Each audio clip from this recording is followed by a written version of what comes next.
নমস্কাৰ সাংবাদিক বন্ধুসকল, আপোনালোকে জানে ভাৰতৰ স্বাধীনতা সংগ্ৰামৰ লগত ওতঃপ্ৰোতভাৱে জড়িত থকা বন্দে মাতৰম গীত আৰু আনন্দময় কিতাপখন বঙ্কিম চন্দ্ৰ চট্টোপাধ্যায়ৰ লিখা আজিৰ দিনত 150 বছৰ পূৰণ কৰিব পৰা অৱস্থাত আছে। বন্দে মাতৰম গীত আপোনালোকে জানে আমাৰ the great famine of India, যিটো আমি 76ৰ মৰণোত্তৰ বুলি কওঁ, তাৰ পৰিপ্ৰেক্ষিতত এতিয়া গোটেই ভাৰতবৰ্ষ বিশেষকৈ বংগদেশৰ অৱস্থা যথেষ্ট বেদনাদায়ক আছে। খাব পৰা অৱস্থাত আছে। 74ৰ যথেষ্ট খৰা হয়, ফেমিন হয়, লাষ্টৰ ফালে অলপ বৰষুণ দিলে, কিন্তু তাৰপিছত 75, 76 আমি আকৌ খৰা পালোঁ 1,000,000 আৰু বিশ্বৰ ৰেকৰ্ডত 76ৰ এই মন্ত্ৰ যথেষ্ট ডাঙৰ এটা ৰেকৰ্ড ক্ৰিয়েট হৈছে।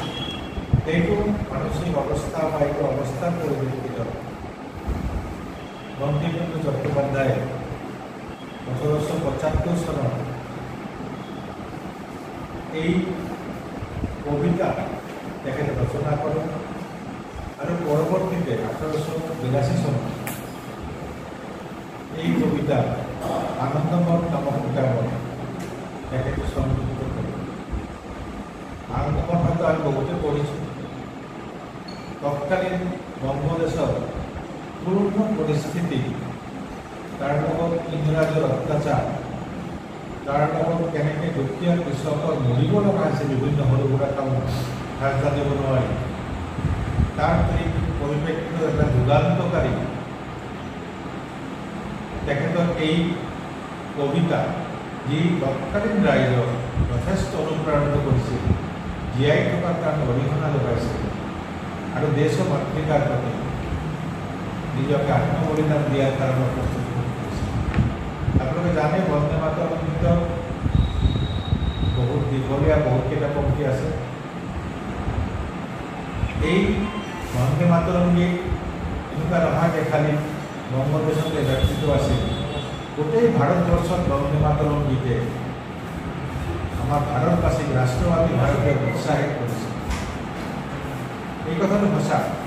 বন্দে মাতৰম গীতৰ দুটা ষ্টেঞ্জা দেশ তথা ভাৰত মাতাক মাতৃ হিচাপে বৰ্ণনা কৰা ইয়াতে সীমাবদ্ধ আছিল। বাকী পংক্তি ভাৰত মাতা, দুৰ্গা মাতাৰ লগত তুলনা কৰি হয়তো ধৰ্মীয় আবেগৰ কথা তাতে আহিছিল আৰু ভাৰত মাতাক শ্ৰদ্ধা কৰা, ভাৰত মাতাক কোৱা, তোমাৰ আমি দেশৰ অৱস্থা এনেকুৱা কিয়, তুমি আগবাঢ়ি হোৱা, আমাক শক্তি দিয়া। বিভিন্ন কাৰণে ইয়াৰ এটা জনজাগৰণ, ধৰ্মীয় জনজাগৰণ, ধৰ্মীয় বিভাজনৰ কাৰণে নহয়। ধৰ্মীয় জনজাগৰণ হৈছে তেতিয়া দেশ মাতৃকাৰ পূজা তথা ইংৰাজ শাসনৰ পৰা দেশ মুক্ত কৰাৰ কাৰণে। গতিকে সাংবাদিক বন্ধু বান্ধৱীসকল, আপোনালোকে জানে তেতিয়া ভাৰতবৰ্ষত কেনেকুৱা অৱস্থা আছিল আৰু এনেকুৱা দেশভক্তিকৰ গান গোটেই ভাৰতবৰ্ষত যিটো এটা ভাৰতীয় হিচাপে গৰ্ববোধ কৰাৰ অৰিহণা যোগাইছিল, তাক আমি সদায় স্মৰণ কৰিব। এই গান পৰৱৰ্তীতে আমি জানো 1950 চনত কনষ্টিটিউয়েণ্ট এছেম্বলি গ্ৰহণ কৰে। 24 জানুৱাৰীৰ দিনা কনষ্টিটিউয়েণ্ট এছেম্বলি সংবিধান গ্ৰহণ কৰা টাইমত তুমি অনুভূতিৰ কথা এটা মাজতে আছে, এইটো আমাৰ ভাৰতীয় ৰাষ্ট্ৰগান ক'ত আছে, ৰাষ্ট্ৰীয় সংগীত কৰিব নালাগে। বিশেষকৈ মহম্মদ আলী জিন্না মহোদয় আৰু বহুতখিনি ইছলাম ধৰ্মীয় মানুহে বাধা দিছিলে এইটো ৰাষ্ট্ৰীয় সংগীত কৰা। পণ্ডিত জৱাহৰলাল নেহৰু তথা মহাত্মা গান্ধীয়ে বহুতখিনি কথা মানি লৈছিল আৰু দুটা ষ্টেঞ্জা, য'ত কোনো ধৰ্মৰ কথা লিখা নাই, সেইখিনি ৰাষ্ট্ৰীয় গীত আকাৰে সংবিধানত লিপিবদ্ধ কৰা গোৱাৰ কথা তেখেতে আৰু জনগণ মন সংগীতটো আমাৰ ৰাষ্ট্ৰীয় সংগীত হিচাপে গ্ৰহণ কৰা হৈছে।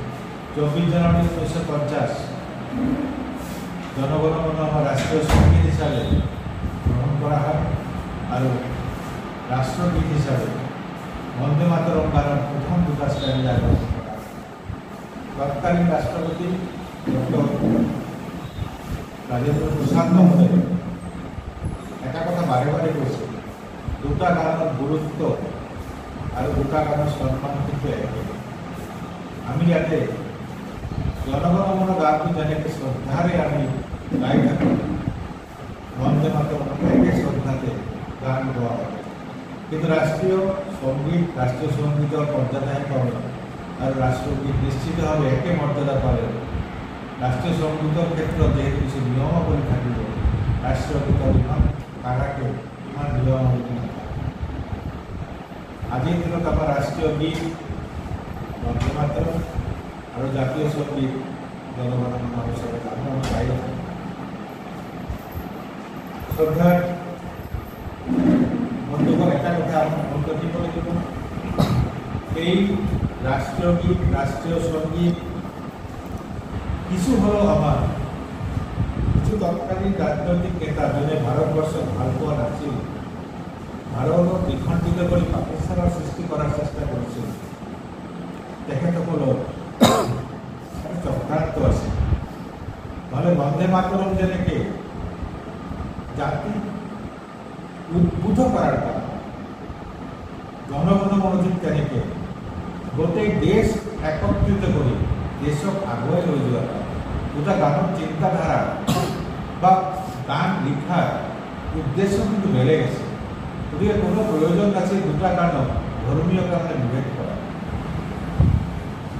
আমি একটা কথা জানো, রবীন্দ্রনাথ ঠাকুর তেখেতে নিজে বঙ্কিমচন্দ্র চট্টোপাধ্যায়ের লিখা এই বন্দে মাতরম গান 1896 চনত কলিকতাৰ বিজনস্থিত যেতিয়া কংগ্ৰেছৰ অধিৱেশন হৈছিল, তেখেতে নিজেই গানটো গাইছিল। জনগণমন 1911 চনত গোৱা হয় ৰবীন্দ্ৰনাথ ঠাকুৰ। প্ৰথম দুটা ভাৰ্স আমি লৈছিলোঁ আৰু অক্টোবৰ 1937 ফালে বেন কৰাৰ কাৰণে কথা আহিছিল, যদিও বেন ব্ৰিটিশ সৰকাৰে কৰিব পৰা নাছিল। 1947 পিছত এই গানটো পুনৰুজ্জীৱিত কৰা হৈছিল। শ্রদ্ধাভাজন আমার সাংবাদিক বন্ধুসকল, এটা কথা আপোনালোকে জানে, রাষ্ট্রীয় গান আর রাষ্ট্রীয় সঙ্গীত নিশ্চিতভাবে অলপ হলেও বেলেগ, কিন্তু ইয়ার কোনো আইনি বৈধতা কিন্তু নাছিল। আমার তৎকালীন রাষ্ট্রপতি রাজেন্দ্র প্রসাদ মহোদয়ের অনুরোধ মর্মে দুটা গানের সমান মর্যাদা দেওয়া। কিন্তু বর্তমান সরকারে 2022 সনত দিল্লি হাইকোর্টত এফিডেভিটর দ্বারা রাজেন্দ্র প্রসাদ ডাঙরিয়া আমার প্রাক্তন রাষ্ট্রপতি তেখেতৰ বক্তব্য আইনসম্মত করে আর এফিডেভিট দিল্লি হাইকোর্টত ফাইল করে সরকারিভাবে বা আইন মতে দুটা গানের সমান মর্যাদার কথা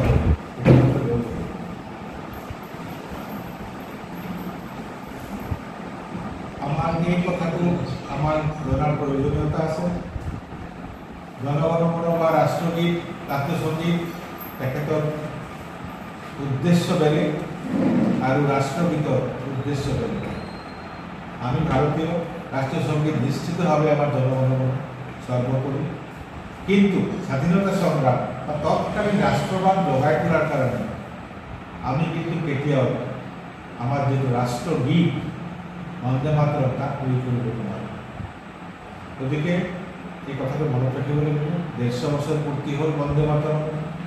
অহাকালি অসমৰ 6টা জিলা, 6টা লোকসভা, 6টা জিলা আজিৰ প্ৰথম লোকসভা ভিত্তিক হৈছে।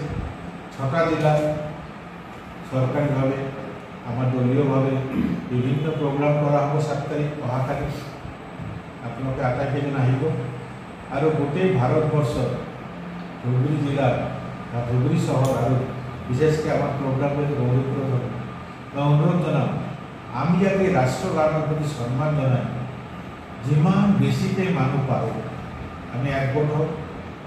আমার মহামায়াপীঠ গৌরীপুরত অনুষ্ঠিত হব ରାତିକୁ 11ଟା ଦୁଇଟାର ପିছত ଦୁଇଟାରେ ପଢ଼ା ଆରମ୍ଭ ହେବ ରାଇଟ୍ ଜାତୀୟ